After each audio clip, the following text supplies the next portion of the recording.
ബിനു, ഇന്ന് ഹൈബ്രിഡ് കഞ്ചാവ് കേസിൽ നടന്മാരുടെയും മോഡലിൻ്റെയും അടക്കമുള്ള മൊഴി എക്സൈസ് രേഖപ്പെടുത്തും. എന്തൊക്കെയാണ് കൂടുതൽ വിവരങ്ങൾ? പ്രിയൻ, ഇതിൽ ഞെട്ടിക്കുന്ന പല വിവരങ്ങളുമാണ് പുറത്തു വന്നുകൊണ്ടിരിക്കുന്നത്.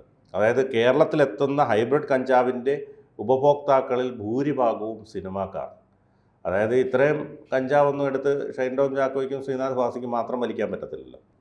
അപ്പോൾ ഷൈൻ ടോമിൻ്റെ ചാട്ടത്തിന് പിന്നാലെ വലയിൽ വമ്പന്മാർ ഒളിഞ്ഞിരിപ്പുണ്ട്. അതാണ് ആ ചാട്ടം അന്ന് ചാടിയത്. സംവിധായകർക്ക് കഞ്ചാവ് എത്തിച്ചവരെ തേടി എക്സൈസ് 3 സംവിധായകർ ഇന്നലെ പിടിയിലായിട്ടുണ്ടല്ലോ. അപ്പോൾ അവരെ തേടി എക്സൈസ് ഇറങ്ങിയിട്ടുണ്ട്. അതോടൊപ്പം സംവിധായകൻ സമീർ താഹിറിനെയും വിളിപ്പിക്കും. സമീർ താഹിർ അന്ന് ഇല്ലായിരുന്നല്ലോ അല്ലേ അവിടെ?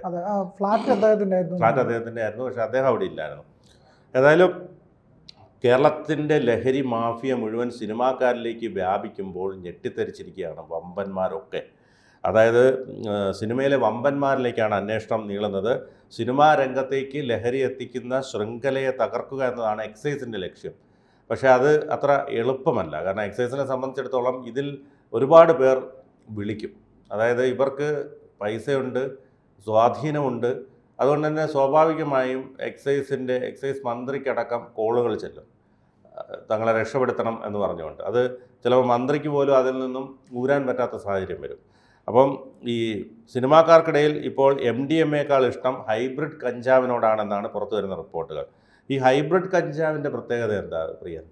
അതായത് ഇതിനെപ്പറ്റി ശാസ്ത്രീയമായിട്ടുള്ള വലിയ വിവരങ്ങളൊന്നും ലഭ്യമല്ല. പക്ഷേ ചില കാര്യങ്ങളൊക്കെ അറിയാൻ കഴിഞ്ഞിട്ടുണ്ട്. അതായത് കൃത്യമായ അന്തരീക്ഷത്തിൽ മിതമായ വളം, അതുപോലുള്ള കാര്യങ്ങൾ, ജലം, ഇതെല്ലാം കൃത്യമായി നൽകി ഇതിൻ്റെ പരമാവധി ശേഷിയെ ഉപയോഗിച്ച് ഇതിൻ്റെ പരമാവധി ലഹരി ആ കഞ്ചാവിലേക്ക് കൊണ്ടുവരുന്നു എന്നുള്ളതാണ്. ഇതിൻ്റെ സാധാരണ കഞ്ചാവൊക്കെ എന്ന് പറഞ്ഞാൽ മണ്ണിൽ നട്ട് ഈ വനങ്ങളിലൊക്കെ വളർന്നു വരുന്നത്, ഇല്ലെങ്കിൽ ആ പ്രദേശത്ത് വളർത്തുന്നത്. ഇത് പ്രത്യേകമായ വളം, പ്രത്യേകമായ അന്തരീക്ഷം, ഒരു കൃത്രിമ അന്തരീക്ഷം ഒരുക്കി അതിനകത്ത് ടെമ്പറേച്ചർ അടക്കം ക്രമീകരിച്ച് അതിന് വേണ്ട വളവും വെള്ളവും എല്ലാം കൃത്യമായ അളവിൽ കൊടുക്കും. അധികമാവുകയില്ല, കുറയുകയില്ല. അങ്ങനെ വരുമ്പോൾ ഏറ്റവും ഫലഭൂയിഷ്ടമായ രീതിയിൽ ഉൽപ്പാദിപ്പിക്കുന്ന ഇതിന് ഭയങ്കരമായ ലഹരി ഉണ്ടാവും എന്നുള്ളതാണ്. അതായത് കേരളത്തിൽ കഴിഞ്ഞ കുറച്ച് നാളായിട്ട് നമുക്കറിയാം സ്വർണ്ണക്കടത്ത് വ്യാപകമായി കുറഞ്ഞിട്ടുണ്ട്. കാരണം സ്വർണത്തിൻ്റെ ടാക്സ് വലിയ രീതിയിൽ കുറച്ചു. അതുകൊണ്ട് തന്നെ അവിടുന്ന് കടത്തിക്കൊണ്ട് വന്നു കഴിഞ്ഞാൽ ഇവിടെ കിട്ടാവുന്ന ലാഭത്തിൻ്റെ തോതും കുറഞ്ഞു. അങ്ങനെ വന്നപ്പോൾ സ്വർണ്ണക്കടത്തിൽ വലിയ ഇടിവുണ്ടായിട്ടുണ്ട്.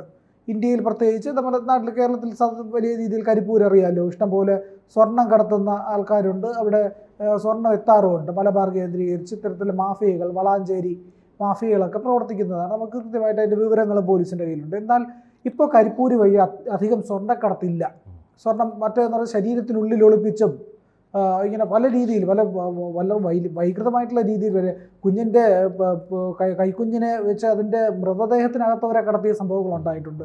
കുട്ടിയുടെ മൃതദേഹത്തിനകത്ത് അങ്ങനെ വലിയ രീതിയിൽ ഇലക്ട്രോണിക് ഉപകരണങ്ങൾക്കകത്ത് ഇങ്ങനെയൊക്കെ സ്വർണം കടത്തിയിരുന്നവർ ഈ റിസ്ക് എല്ലാം ഉപേക്ഷിച്ചു. കാരണം ലാഭം കുറഞ്ഞതുകൊണ്ട്, വലിയ ലാഭം കിട്ടിക്കൊണ്ടിരുന്നിടത്ത് ലാഭം തീരെ കുറഞ്ഞതുകൊണ്ട് ടാക്സ് കുറവായി. അങ്ങനെ സ്വർണത്തിൽ നിന്ന് വലിയ ലാഭം, കടത്തിയാൽ വലിയ ലാഭം കിട്ടുന്നില്ല. ആ സ്ഥാനത്തേക്കാണ് ഇപ്പോൾ ഹൈബ്രിഡ് കഞ്ചാവ് മാറുന്നത്.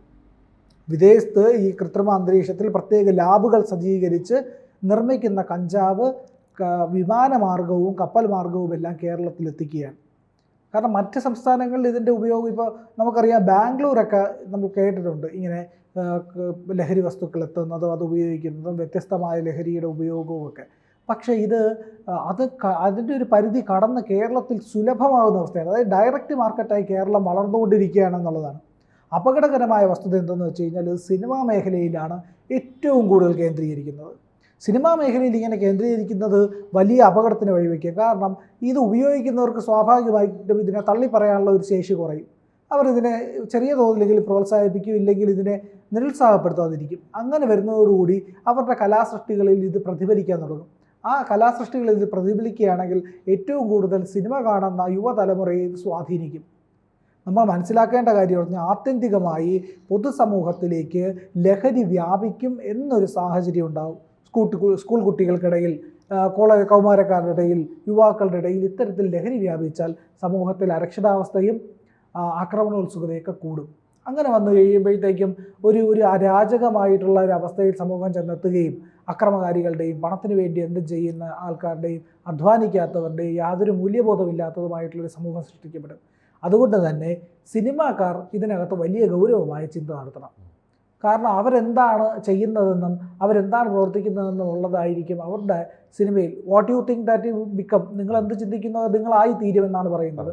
അതുപോലെ തന്നെ ആ അവസ്ഥയിൽ നിന്ന് മാറ്റം വരണമെങ്കിൽ അവർ ഈ ലഹരി ഉപയോഗിച്ചുകൊണ്ട് സത്പ്രവർത്തികളിലേക്ക് മാറുക എന്നുള്ളതേ ഉള്ളൂ. സിനിമ എന്ന് പറയുന്നത് പ്രചോദനകരമായ ഒരു കലയാണ്. നമ്മൾ കണ്ടല്ലോ, തുടരും ഈ പറയുന്ന പല സിനിമകളും ഉണ്ടാക്കുന്ന സമൂഹത്തിലുണ്ടാക്കുന്ന സ്വാധീനം, ലൂസിഫറും ഈ പറയുന്ന എമ്പുരാനും ഒക്കെ എത്രത്തോളം സ്വാധീനിച്ചു എന്നുള്ളത്. അങ്ങനെ സ്വാധീനിക്കുന്നതാണ് സിനിമ. ദൃശ്യം മോഡൽ കൊലപാതകങ്ങൾ എത്രയോ നടന്നു.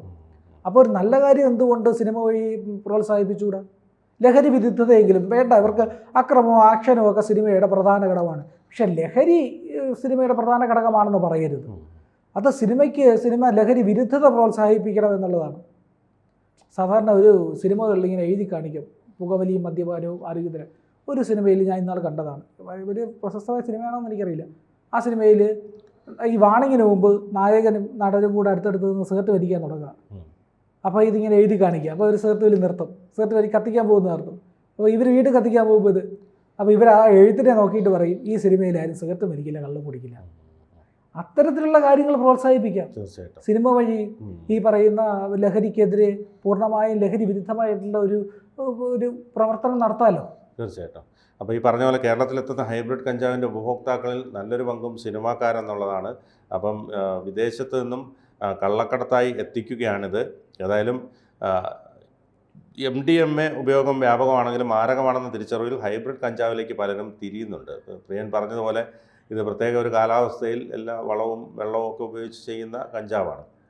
ഒഡീഷയിൽ നിന്നുള്ള കഞ്ചാവ് കിലോയ്ക്ക് 25,000 രൂപയ്ക്ക് കിട്ടുമ്പോൾ വിദേശത്ത് നിന്ന് എത്തുന്ന ഹൈബ്രിഡ് ഇനത്തിന് കിലോഗ്രാമിന് 15 ലക്ഷം രൂപയോ അതിലധികമോ ആണ്. ലഹരി കൂടുതലുള്ള ഇനമാണ് ഹൈബ്രിഡ് കഞ്ചാവ്. പ്രത്യേക പരിചരണം നൽകി ഉൽപ്പാദിപ്പിക്കുന്നതാണ്.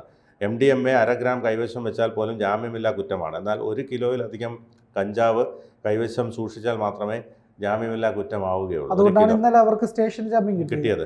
അതാണ് ഇതിലേക്ക് തിരിയാൻ പലരെയും പ്രേരിപ്പിക്കുന്ന ഘടകം. അതേസമയം സംവിധായകരായ ഖാലിദ് റഹ്മാൻ, അഷ്റഫ് ഹംസ എന്നിവരിൽ നിന്ന് പിടിച്ചെടുത്ത ഹൈബ്രിഡ് കഞ്ചാവ് എക്സൈസ് ഇന്ന് കോടതിയിൽ ഹാജരാക്കുമെന്നാണ് അറിയിച്ചിരിക്കുന്നത്. കേസിൽ കൂടുതൽ തെളിവുകൾ സമാഹരിക്കാനുള്ള ശ്രമത്തിലാണ് എക്സൈസ് സംഘം. സംവിധായകർക്ക് ലഹരി എത്തിച്ച കൊച്ചി സ്വദേശിയെ കണ്ടെത്താനുള്ള തെരച്ചിലും ഊർജിതമാക്കിയിട്ടുണ്ട്. ഇയാളെ കൂടി കസ്റ്റഡിയിലെടുത്ത ശേഷമാകും പ്രതികളെ ചോദ്യം ചെയ്യാനായി വീണ്ടും വിളിപ്പിക്കുക. കഞ്ചാവ് കണ്ടെടുത്ത ഫ്ളാറ്റിൻ്റെ ഉടമസ്ഥനായ സംവിധായകൻ സമീർ താഹിറിനെ നോട്ടീസ് നൽകി വിളിപ്പിക്കാനും എക്സൈസ് തീരുമാനിച്ചിട്ടുണ്ട്.